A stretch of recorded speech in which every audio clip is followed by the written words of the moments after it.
Buenas tardes, mi nombre es José Miguel Sánchez Carrillo, estudiante de posgrado de la Universidad Virtual de Michoacán. El tema que veremos el día de hoy es la función de la objeción.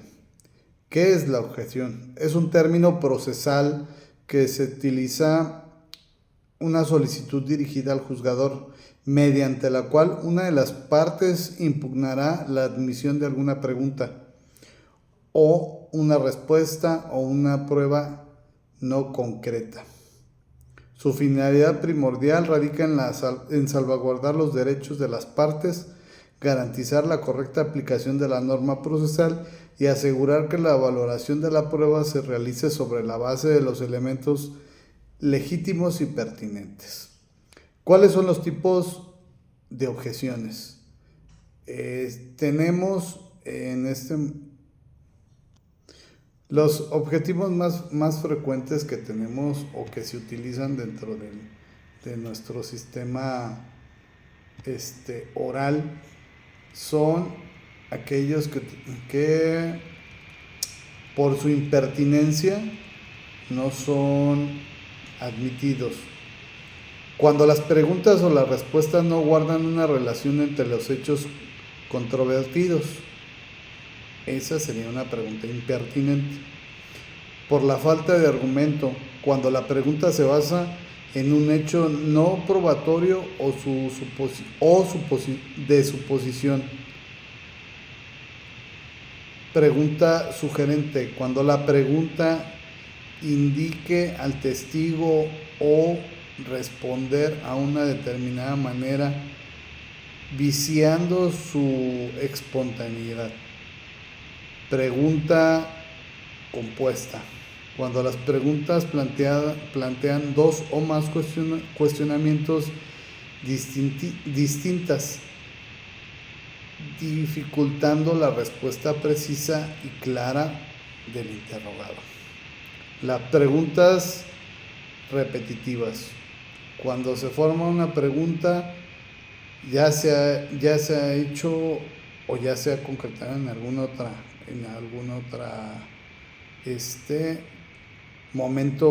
otro momento. La opinión del testigo, cuando se solicita al testigo una opinión sobre el cuestionamiento que excede su conocimiento o experiencia. Otro tipo de pregunta es la evidencia inadmisible. Cuando se intenta introducir una prueba que contraviene las normas de admisibilidad establecidas por la ley. Esos serían los tipos de objeciones que tenemos. Ahora presentaremos algunos ejemplos para que nos queden un poco más claros. Objeción por impertinencia. Por ejemplo, durante el juicio de robo, el fiscal pregunta al testigo: ¿qué piensa usted sobre la pena de muerte? Esta sería una impertinencia. ¿Por qué? La opción del testigo sobre la pena de muerte no es relevante para determinar si el acusado es culpable o es inocente sobre el robo. Entonces, por esto está fuera de lugar. 2. Objeción por falta de fundamento.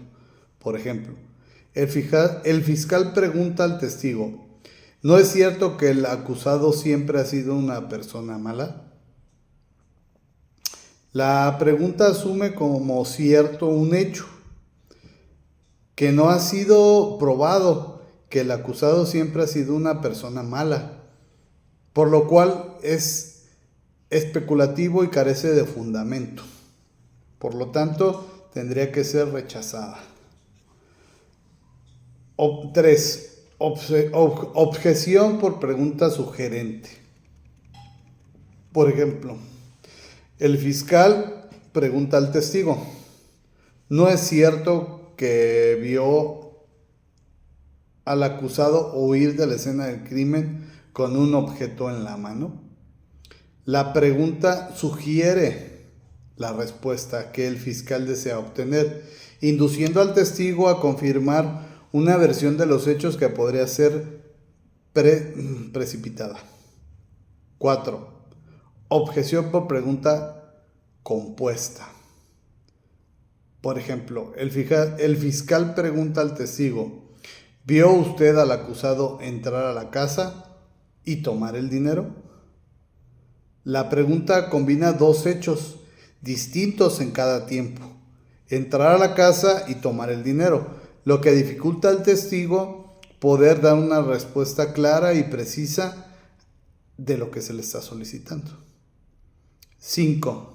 Objeción por pregunta repetitiva. Por ejemplo, el fiscal pregunta al testigo por tercera vez: ¿a qué hora vio usted al acusado? La pregunta ya ha sido formulada en varias ocasiones durante el interrogatorio y contesta a lo anterior lo mismo. Es una pregunta innecesaria y repetitiva. 6. La objeción por opinión de testigo.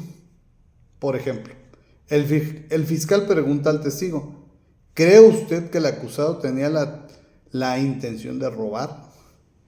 La pregunta solicita al testigo que emita una opinión sobre una intención del acusado, la cual excede el ámbito de conocimiento y la experticia del interrogado. 7. Objeción por evidencia inadmisible. ¿Sí? Ejemplo: el fiscal intenta presentar una confesión obtenida bajo tortura o bajo presión psicológica, violando derechos fundamentales. La consecuencia, al obtener mediante esos métodos ilícitos, se convierte en una prueba no idónea. Por lo tanto, esperemos quede un poco más claro qué viene siendo la objeción. De igual forma, ejemplificaremos un poco más acerca de la objeción. Debemos recordar que ambas partes pueden realizarlo en interrogatorio y contrainterrogatorio. El abogado defensor objetará a su señoría por tratarse de una pregunta sugerente. Es decir, yo, abogado defensor, después de que termina la pregunta el fiscal, yo tendré que decir en voz alta: objeto su señoría por tratarse de una pregunta sugerente.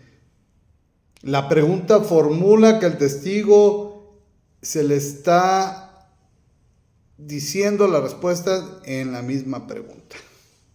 El juez dará la objeción, se tiene por formulada, el testigo deberá responderla, la pregunta de manera objetiva, sin dejar de influir por la formulación de la pregunta. Entonces, este sería un pequeño ejemplo de cómo tendríamos que hacerlo en la praxis.